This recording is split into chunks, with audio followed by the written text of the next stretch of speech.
showed you how to deal with a pawn shop if you're looking for extra cash. Right now, we want to deal with the other side of the business.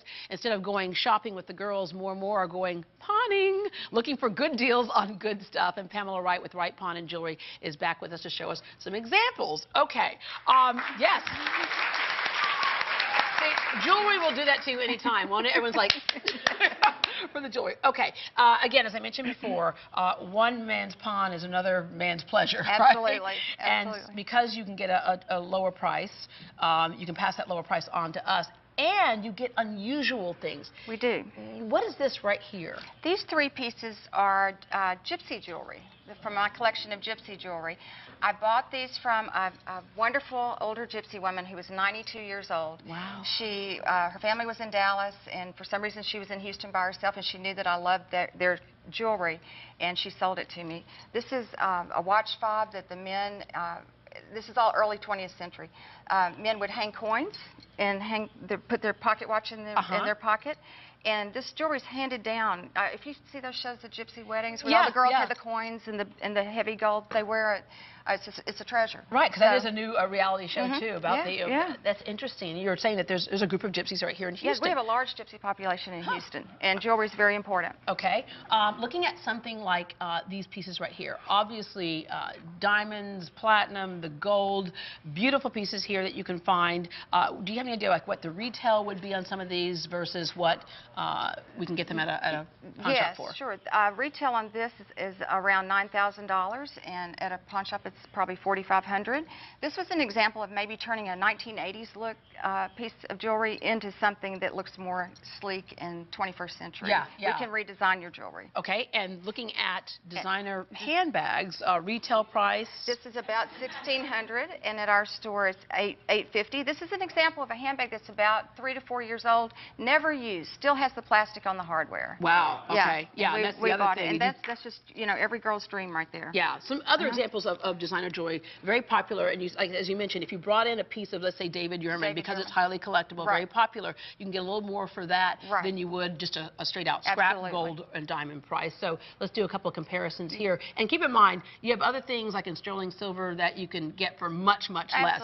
But these are like the, you know, creme de la creme of a lot of these pieces here. This is the diamond, double diamond cross bracelet. It retails approximately $5,500, and it's $3,500 at our store. And that's Alwan Vehan, same price point. Yeah, same price with the diamonds, with the diamonds, just a different style. And then I'm going to skip right on over to the Cartier love bracelet. This is the one that's supposed to like lock on your wrist and you never get rid of it because you're in love forever. Well, apparently somebody had to come out of that bracelet. Maybe it's because they traded it in for the pave diamond one or something like that. You know what? And that's actually what happened. We had one that had the diamonds around it, and the girl traded this towards it. Oh, cool. You hit it right on. So you can bring some things that you might have and come in and say, hey, I've got this one. Can we work a deal? Yes, absolutely. Absolutely. And cash is king. Cash is king. Cash is king because credit cards charge vendors fees. Yeah, so sometimes you see a price on something that might not be the actual price. That's you can barter a little bit. You have room Everything's to do open that. to friendly negotiation, and the key is friendly. Okay. Yeah, the key is friendly. All right, right here is an example of finding unusual things. We know on that show Pawn Star, things come in all the time. You're like, oh, where do they find that? That's right. But you never know what's going to happen every day, which is why I somehow have to stop by like every other day on the way home, right? That's right. Just to see, is there anything new that I didn't see? But you'll find things like this. This is a signed card with a picture of the Beatles, and this is one of the first autographs that we ever bought when we were in business, and it's got the signature of each of the Beatles. Well, we thought that they were all authentic, and it turns out that each Beatle learned how to sign each other's signature, and they would sit there with stacks of cards and signed signatures to hand out to the fans. So one of these signatures is authentic. We just don't know which one. Which one? Yeah, it's one Beatle who signed for everybody. That's pretty funny. So you have to be really careful with collectibles. Yeah. I have a friend who was getting married, and she wanted to start her whole collection, and she found her collection at a pawn shop because silver, of course, is gone crazy. Yes. But she got it for two reasons. One, she wanted something that was old. Yes. And two, she wanted to pay a better price at it, and that was a great way to find a silver set. By the same token, if you want to bring something in and sell it. Absolutely. This is a wonderful sterling silver set that actually came from the estate of one of President Kennedy's personal physicians who retired here in Houston. And silver alone is about $8,000 in this set, and that doesn't count what it would be retail, probably close to $20,000. Which brings to mind the thing about having a historical story where something can also impact the price. And then last, I'm going to yes, my favorite. This is a 19th century Madonna from South America. And we purchased from an antique dealer who was going out of business, who's since become a very good friend. If you put a black light on front of this, you can see angels that are behind this gold where it's been restored.